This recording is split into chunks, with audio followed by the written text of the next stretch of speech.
welcome Lavanya. Welcome to TICE TV. So can you quickly introduce yourself to my audience? Sure, absolutely. Hi everyone, I'm Lavanya Ashok. I'm a growth stage VC investor. I run Trifecta Capital's VC investing effort in companies that are mature, so Series B and beyond, all the way to the last private round. Really excited to be here chatting with all of you. I've been investing now for 17 years. Okay. So finished my sweet 16 and excited for the next few years as well. So Lavanya, you have been investing for last 17 years, and if we talk about the present times, there is this perception that funding winters is going on. But at the same time, key people like G20 Sherpa said that there is no funding winter. So what are your thoughts on it? Yeah. It's a great question. There's this economist, Joan Robinson from the UK, who once said, anything you can rightly say about India, the opposite is also true. So I think there is, for some portions of the economy and some asset classes, a temporary pause in funding. Whether it's a winter or not, time will tell. But there is. And then there's other portions of the economy and other parts of the venture ecosystem that have never been more vibrant. So if you just zoom out for a minute and take overall private funding into India, right, that reached a peak of 70 billion almost in 2021, which was, of course, the peak year for funding into this country. And if you take a 20-year view, that number was only 1.6 billion. So 1.6 to almost 70. Right? That's the journey that has been made in 2 decades. And if you look at venture capital, it was non-existent in 2003, 2004. And venture capital came of age really about 17, 18 years ago. And when I graduated from Stanford and came back to India to join Goldman in their growth equity team, the venture market was tiny. It was less than $500 million. If you look at venture in the same watershed year where we had 70 billion in private investments, 38.5 billion. So over 55% of the total came from venture and growth in the tech ecosystem. So if you think about that journey of how this asset class has really transformed how important it is to the rest of the economy, it's actually a pretty exciting place to be.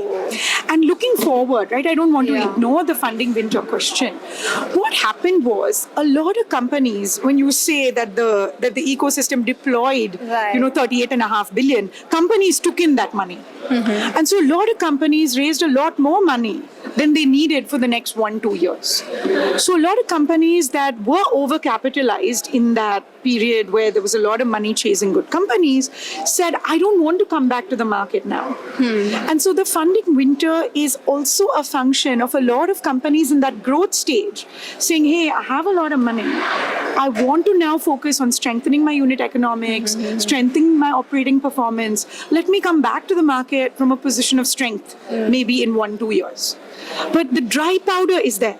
To invest in this ecosystem, which is what gives me a lot of confidence in the long-term growth prospects of this ecosystem. So as an investor, when you go out to invest, what are the key, top 3 key things that you look for in a startup? I think I'm humble enough in my 17 years now of good and not so good investments to know that ultimately we are the cheerleaders. The actors are the founders who are actually in the ring, actually doing the heavy lifting, right? So the first thing we look for is really founder quality, the ability to build a team, the ability to have the maturity to say, we need this much capital, this is how we will spend, good at capital allocation. So the founder honestly comes first for us.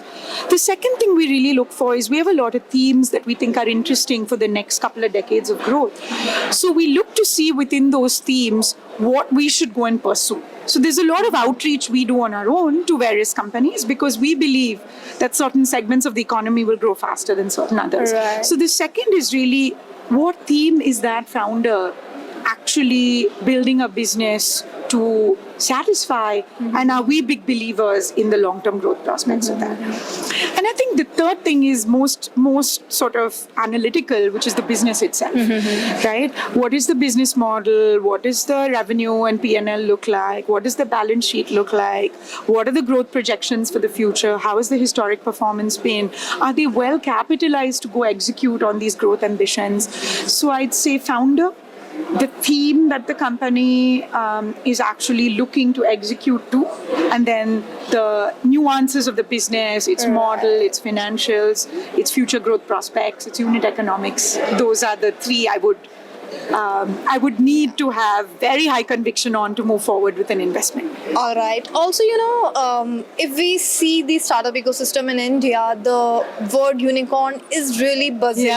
Yeah. So, what do you really think? Yeah. Like how much is it important for a startup to become a unicorn? Because it attracts a lot of people. It is something. Sometimes startups lose their path. Sometimes they deviate from their path. So, what do you think? Like becoming a unicorn is a really important thing for a startup. I think valuation is an outcome of the value you create as a founder, right? And obviously, it's exciting as a founder when you feel like you've achieved a milestone of value creation in your own mind. So I think there's nothing wrong with the founder aspiring to build a business with a certain value. I think what is often difficult when you're in especially an environment where money is available and it's flowing from a capital perspective is rather than focus on the business fundamentals and the business needs, you just go raise a lot of money at the highest possible price and say, I'll figure out the rest later. Why that's dangerous is ultimately there will be a reckoning for every company, right? It will be either in the form of a permanent source of capital through an IPO, or there will be a suitor who comes and says, I want to buy you. Or there will be another large private owner for that business. It could be a sovereign wealth fund. It could be a more permanent pool of capital. But either way, there will come a time when the next owner shows up for that business. And at that time, if you artificially inflated the value of your business along with the investors who came in that round, you as a founder may have to suffer the consequences of that. So the caution I would give founders is build value very intentionally. Valuation is a function of market conditions, investor appetite, what is hot at that time, right? Things you can't control. What can you control? How you build the business, how disciplined you are, how aggressive you are about pursuing the right levels of growth.